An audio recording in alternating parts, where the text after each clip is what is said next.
Welcome to Sumathi சமையலறை. இன்னைக்கு என்னோட சமையலில் நான் நாட்டுக்கோழி பிரியாணி தான் செஞ்சு காட்ட போகிறேன்.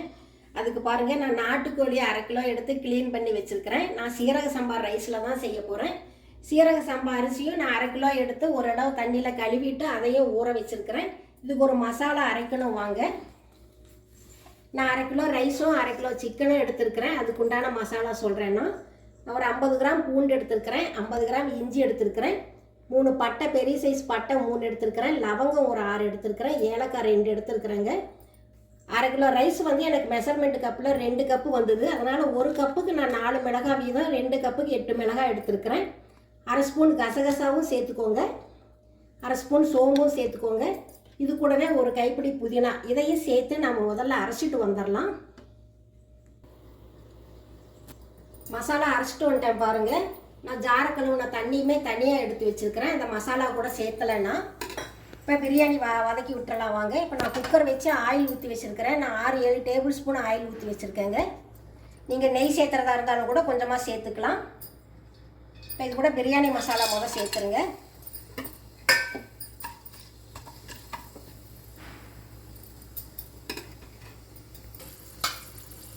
இப்போ சின்ன வெங்காயம் சேர்த்துடலாம். நான் அப்படியே முழுசாகவே எடுத்துருக்கிறேன், சேர்த்துருங்க. வெங்காயம் நல்லா வதங்கி வரட்டும்.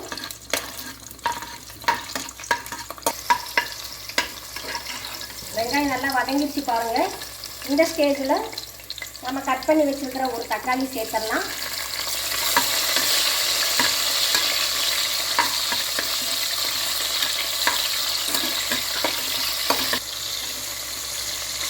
தக்காளியுமே ஓரளவு வதங்கிச்சு பாருங்கள். இப்போ நாம் அரைச்சி வச்சுருந்த அந்த மசாலாவை சேர்த்துடலாம். இதையும் ஆயிலே கொஞ்சம் நேரம் நல்லா வதக்கி விடுங்க. கூடவே கொஞ்சமாக மஞ்சத்தூள் சேர்த்துக்கோங்க, அதிகம் வேண்டாம்.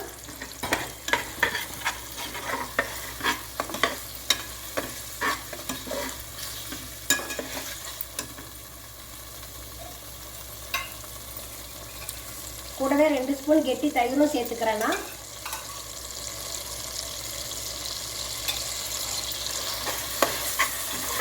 இதையுமே நல்லா ஆயிலில் கொஞ்சம் நேரம் நல்லா வதக்கி விடுங்க. இந்த மசாலா ஓரளவு ஆயிலே வதங்கி வந்ததுக்கப்புறம் நம்ம சிக்கனை சேர்த்துடலாம்.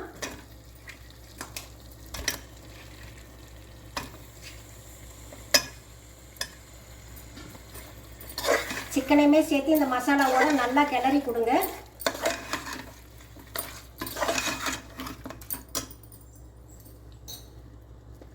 கூடவே கொஞ்சம் உப்பும் சேர்த்துடலாம்.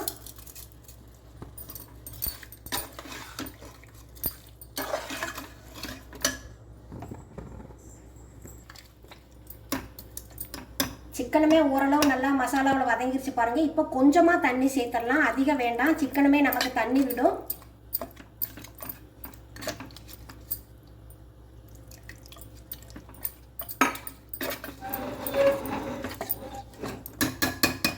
மூடி போட்டுடலாம். மூடி போட்டு 4 விசிலுங்கிறத 5 விசில் விடலாங்க. சிக்கன் நல்லா வெந்துடும்.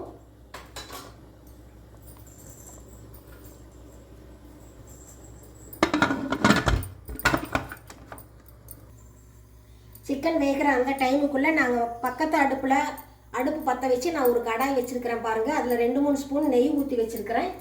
நெய்யுமே காஞ்சிருச்சு. இப்போ ஊற வச்சு தண்ணி வடித்து வச்சுருக்கிறேன் பாருங்கள். அந்த அரிசி இதில் நாம் சேர்த்துடலாம்.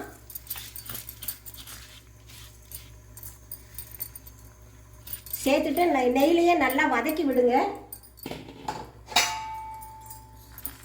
இதில் இருக்கிற ஈரப்பசையெல்லாம் போய் நமக்கு அரிசி நல்லா ட்ரை ஆகி வரும்.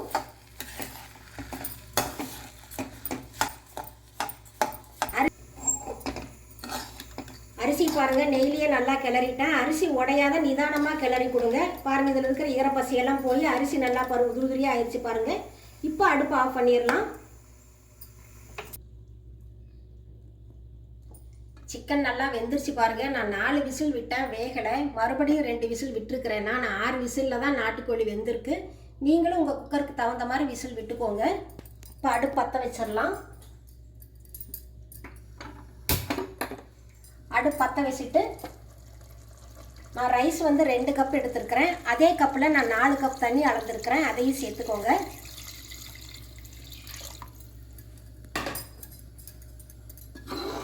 விட்டு நல்லா கலந்து விடுங்க. தண்ணி கொதிக்கட்டும். அதுக்கப்புறமா நம்ம ஊற வச்சிருக்கிற ரைஸை சேர்த்துடலாம். தண்ணி கொதிக்க ஆரம்பிச்சிருச்சு பாருங்கள். இந்த ஸ்டேஜில் நீங்கள் உப்பு காரமெல்லாம் செக் பண்ணி பார்த்துக்கோங்க. காரம் கரெக்டாக தான் இருக்கும். உப்பு முன்ன பின்ன இருந்ததுன்னா கொஞ்சம் சேர்த்துக்கோங்க. உப்பு காரமெல்லாம் செக் பண்ணி பார்த்ததுக்கு அப்புறமா நாம் பாருங்கள் ஏற்கனவே நெய்யில் வறுத்து வச்சுருக்குறோம் பார்த்தீங்களா, அந்த அரிசியை சேர்த்துடலாம். நாம்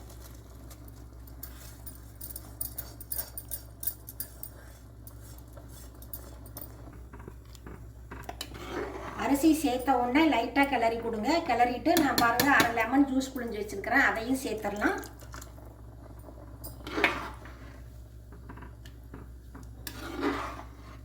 இப்போ ஒரு கொதி வரட்டுங்க, நம்ம தட்டு போட்டு மூடிடலாம்.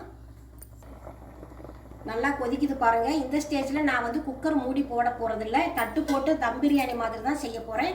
அடுப்பை சிம்மில் வச்சுருங்க. சிம்மில் வச்சுட்டு தட்டு போட்டு மூடிடுங்க. அப்பப்போ தட்டு எடுத்துகிட்டு கிளறி வேணால் கொடுங்க. ஒரு 10 நிமிஷங்கிறது 15 நிமிஷத்தில் உங்களுக்கு பிரியாணி சூப்பராக ரெடி ஆயிரும்.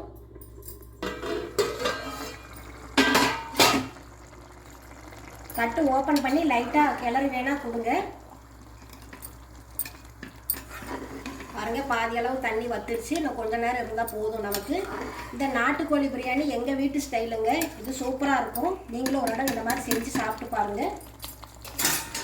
இப்போ தட்டு போட்டு மூடிடலாம். பாருங்கள் தண்ணியெல்லாம் ஓரளவு நல்லா வற்றி வந்துருச்சு. இனிமே அடுப்பில் இருந்ததுன்னா அடிப்பிடிக்க ஆரம்பிச்சிடும். இப்போ நம்ம அடுப்பை ஆஃப் பண்ணிடலாம். மேலோட கொஞ்சமாக ஆயிலை ஊற்றிடுங்க. நீங்கள் நெய் சேர்த்துறதா இருந்தாலுமே சேர்த்துக்கோங்க. ஆயிலை சேர்த்துட்டு அடுப்பு ஆஃப் பண்ணிவிட்டு தட்டு போட்டு மூடிடுங்க. ஒரு 10 நிமிஷங்கிறது 15 நிமிஷம் இந்த குக்கர் சூட்லேயே இருக்கட்டுங்க. நமக்கு பிரியாணி சூப்பராக ரெடி ஆயிரும். அதுக்கப்புறமா நம்ம பார்க்கலாம். தம் போட்டு பாருங்கள் ஒரு 15 நிமிஷம் ஆயிடுச்சு. இப்போ நம்ம தட்டு ஓப்பன் பண்ணி பார்த்துடலாம்.